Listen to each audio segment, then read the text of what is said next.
Hello everyone, welcome back to my YouTube channel. तो इस समय मैं हूँ जयगांव में। जयगांव जो है भारत और भूटान की सीमा है और हम लोग जो है क्रॉस करेंगे, पास आउट होंगे। तो जयगांव से भूटान फुनसिलिंग तक की यात्रा के बारे में बताएंगे। इस वीडियो में हम जानेंगे कैसे जयगांव से फुनसिलिंग तक पहुँचे, यात्रा के दौरान किन किन बातों का ध्यान रखें और भूटान में प्रवेश के लिए आवश्यक परमिट के बारे में। मैंने पिछले ब्लॉग में जो है परमिट के बारे में बताया था कि किस तरह जो है परमिट तैयार किया। मेरे पिछले ब्लॉग को ज़रूर देखें। एक एक पॉइंट ऑफ व्यू मैंने उस ब्लॉग में दिया है। तो भारत और भूटान जाने के लिए भारतीय नागरिकों को वीज़ा की आवश्यकता नहीं होती है, लेकिन भूटान में प्रवेश के लिए एक परमिट यानी ई परमिट आवश्यक होता है। हम लोग पहुंच चुके हैं इस फुनसिलिंग और आ चुकी है मेरी कैब, और कैब में हम सभी जो है बैठ चुके हैं और हम अब पहुंचेंगे यानी होटल में। होटल जो है मैंने बुकिंग पहले से ही कर रखा था। भूटान में भारतीय सिम नहीं चलता है, इसलिए भूटान पहुंचने के बाद हमें भूटानी सिम लेना होता है। हमारे जो गाइड ने है हमको जो है सिम प्रोवाइड कर दिया, यानी हमें सिम मिल चुका है। तो यह सिम जो है फुनसिलिंग के बाज़ारों में भी अगर आप लेना चाहते हैं तो फुनसिलिंग के बाज़ारों में भी आप ले सकता है। तो फुनसिलिंग में विभिन्न बजट और लग्जरी होटल्स भी उपलब्ध हैं। मैंने जो है अपना ट्रिप पहले से ही प्लान कर लिया था 2 महीने पहले। आप देख सकते हैं बहुत ही सुंदर दृश्य, चारों तरफ पहाड़ियों से घिरा हुआ मनमोहक दृश्य। यात्रा के दौरान आप भूटान की खूबसूरत पहाड़ियों और शांत वातावरण, अद्भुत वास्तुकला का आनंद ले सकते हैं। और हम लोग पहुंच चुके हैं होटल में। होटल आप देख सकते हैं, होटल भी बहुत ही खूबसूरत। तो यहाँ के जो होटल्स में आप देख रहे हैं बहुत सारे ड्रैगन्स बने हुए हैं। तो जयगांव जो है भारत का आखिरी शहर है भूटान सीमा पर, इसके ठीक उस पार फुनसिलिंग में है और मैं इस समय हूँ फुनसिलिंग में हूँ। भूटान का प्रवेश द्वार भी फुनसिलिंग है। तो लगभग 3 से 4 किलोमीटर की दूरी पर ये होटल था। होटल ही बहुत ही खूबसूरत था। भारतीय नागरिकों के लिए बिना वीज़ा भूटान जाना संभव है। फुनसिलिंग में जो है इमिग्रेशन ऑफिस है, वहाँ से आप परमिट भी बनवा सकते हैं। तो अगर आप भारत और भूटान में प्रवेश कर रहे हैं तो आप बहुत सारे आइटम्स यानी ना लेकर जाएं तो ज़्यादा ही अच्छा होगा, क्योंकि जो है चेकिंग होती है, आपने क्या रखा है पूरा चेक होता है। तो खास करके फ्रेश फूड, मीट आदि जो है सीमा पर चेक किया जाता है। अगर आपका बैग में फल ले जा रहे हैं तो पकड़े गए तो जब्त किए जा सकते हैं। तो सबसे अच्छा है आप फुनसिलिंग में ही जो है वहाँ पर ही खरीद सकते हैं। तो लेकर ना जाए, कस्टम चेक और सुरक्षा होती है, आपके बैग की चेकिंग होगी। तो आप ना लेकर जाएं तो ज़्यादा ही अच्छा है। खासकर पैदल और निजी वाहन पर प्रवेश कर रहे हैं तो ज़रूर चेक होगा। सुरक्षा अधिकारी हैं। तो भूटान में खाना और फल खरीदना बहुत ही आसान है, आपको आसानी से जो है फुनसिलिंग में आपको ख़रीदने के लिए मिल जाएगा। तो हम लोग पहुंच चुके हैं होटल में, फुनसिलिंग के होटल में। बहुत ही खूबसूरत होटल है। तो इस समय हम लोग बैठे हुए हैं रिसेप्शन हॉल में। तो कुछ जो है वेरिफिकेशंस करना होता है। फाइनली हम लोग को मिल चुकी है रूम की चाबी और हम लोग पहुंच चुके हैं रूम के अंदर। तो रूम आप देख रहे हैं, रूम जो है बहुत ही खूबसूरत, और यहाँ का जो विंडो है, विंडो खोलते ही बहुत ही सुंदर लगता है। देख करके बहुत ही एक शांति सी फील होती है, शांति सी महसूस होती है। चारों तरफ जो है खूबसूरत ग्रीनिश सा लगा हुआ है। मेरी जो सिस्टर थी, तुरंत हम पहुँचे 24 आवर्स के थके हुए, और उसने बनाया फटाफट टी और हम लोगों को पिलाया टी। और देख सकते हैं बाहर का व्यू जो है बहुत ही खूबसूरत देखने वाला है। होटल भी बहुत ही मस्त थे, बढ़िया थे। गाइज़ मेरे ब्लॉग के साथ में बने रहे। और हम भी हो चुके हैं फ्रेश हो करके। अरिहंत जो हमारे कह रहे थे कि चलो मम्मी हम लोग स्विमिंग के लिए, और हम लोग हो चुके हैं स्विमिंग जाने के लिए। अरिहंत को कराना है स्विमिंग। थके हुए थे लेकिन फिर भी रेडी हुए और रेडी हो करके हम लोग निकल लिए अरियंत के साथ स्विमिंग कराने के लिए। हम लोग बाहर पहुंच चुके हैं स्विमिंग में, यानी स्विमिंग पूल में हम लोग पहुंच चुके हैं। अरियंत को तैरना नहीं आता है लेकिन स्विमिंग करने के लिए बिल्कुल रेडी है। परेशान कर रहे थे कि मम्मी मेरे को स्विमिंग करने जाना है, क्योंकि कुछ लोग जो है वहाँ पर स्विमिंग कर रहे थे। तो वहाँ का जो व्यू था बहुत ही सुंदर था। चारों तरफ जो है हरी भरी पहाड़ियों से भरा हुआ, चारों तरफ जो हरियाली थी बहुत ही देखने वाली थी, बहुत ही खूबसूरत थी। चारों तरफ ग्रीनिश थी और बगल में जो है चारों तरफ ऊंची ऊंची पहाड़ियों से घिरा हुआ ये दृश्य बहुत ही शानदार था, बहुत ही मनमोहक दृश्य था देखने वाला। हमें भी बहुत अच्छा लग रहा था वहाँ का व्यू देख करके। अरियंत कह रहे थे कि मम्मी आप भी स्विम करो, लेकिन मेरे पास स्विमिंग ड्रेस थी नहीं, एक्स्ट्रा ड्रेस नहीं थी, इसलिए हम जो है अरियंत को देखते रहे। आप देख सकते हैं यहाँ का व्यू जो है पहाड़ियों से घिरा हुआ ये होटल था, बेहद खूबसूरत। अरियंत ने कर लिया स्विमिंग और हो चुकी थी शाम।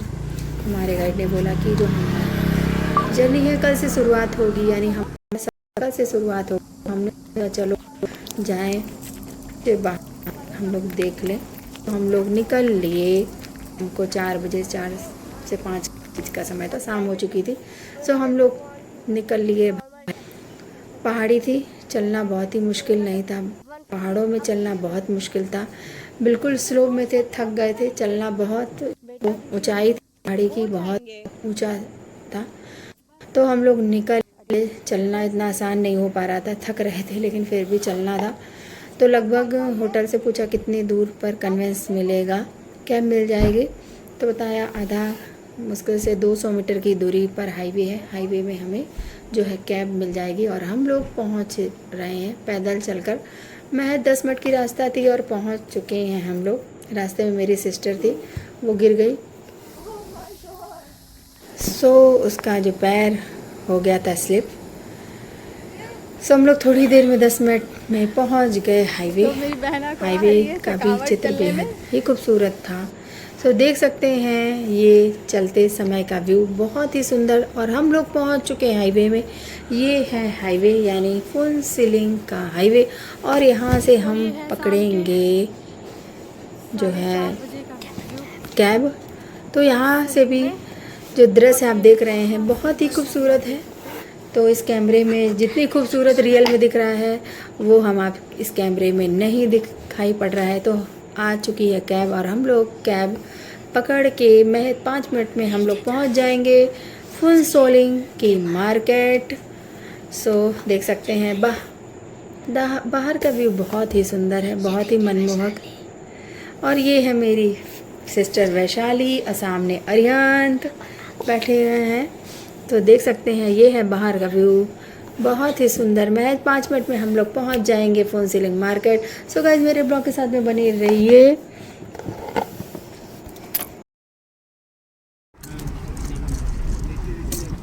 यहाँ जब कोई नहीं मिलेगा, क्या कहते हैं, सिटीजनशिप से ही नहीं मिलेगी तो जमीन तो बहुत दूर है।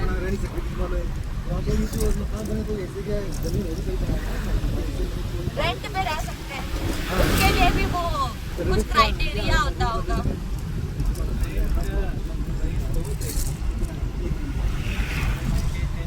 लगभग 10 मिनट में हम लोग पहुंच गए फुन सोलिंग मार्केट में।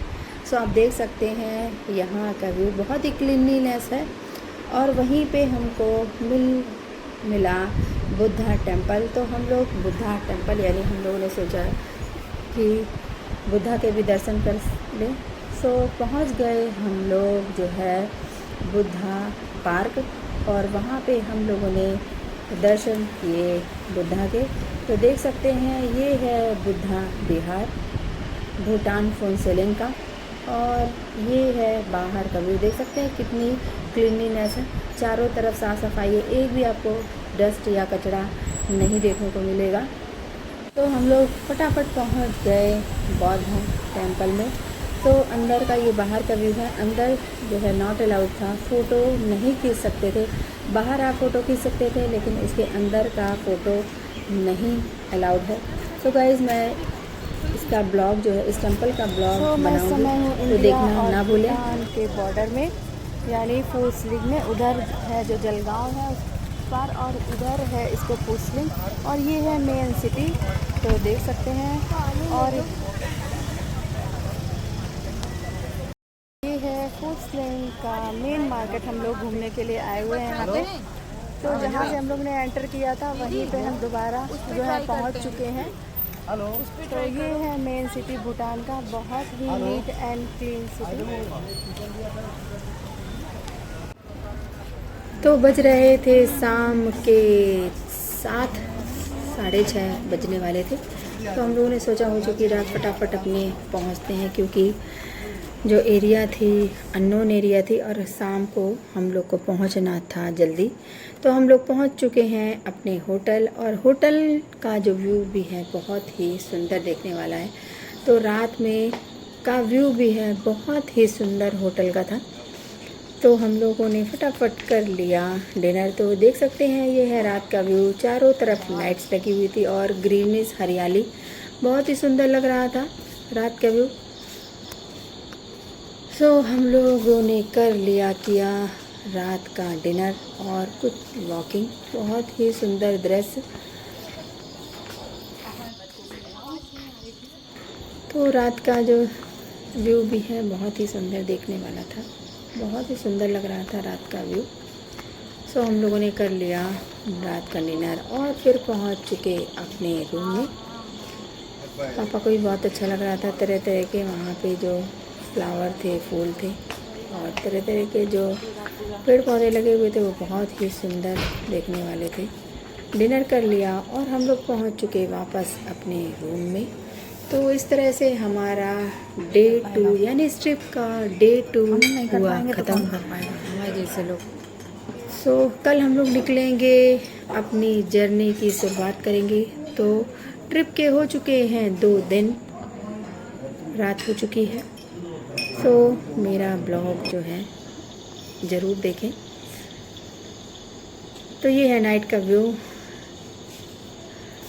सो गाइज़ मेरे ब्लॉग को मैंने इस ट्रिप का एक एक व्यू आपको मैं दिखाऊंगी, तो मेरे नेक्स्ट ब्लॉग को देखना ना भूलें। तो ये है होटल के अंदर का जो है रूम का, देख सकते हैं बहुत ही सुंदर सा दृश्य। और ये है स्विमिंग पूल और ये है डाइनिंग रूम। सो मेरे ब्लॉग के साथ में बने रहें, टू बी कंटिन्यू। अगर मेरा वीडियो आपको पसंद आया हो तो प्लीज़ लाइक, सब्सक्राइब और share. Thanks for the watching. Good day, bye bye, take care, good night.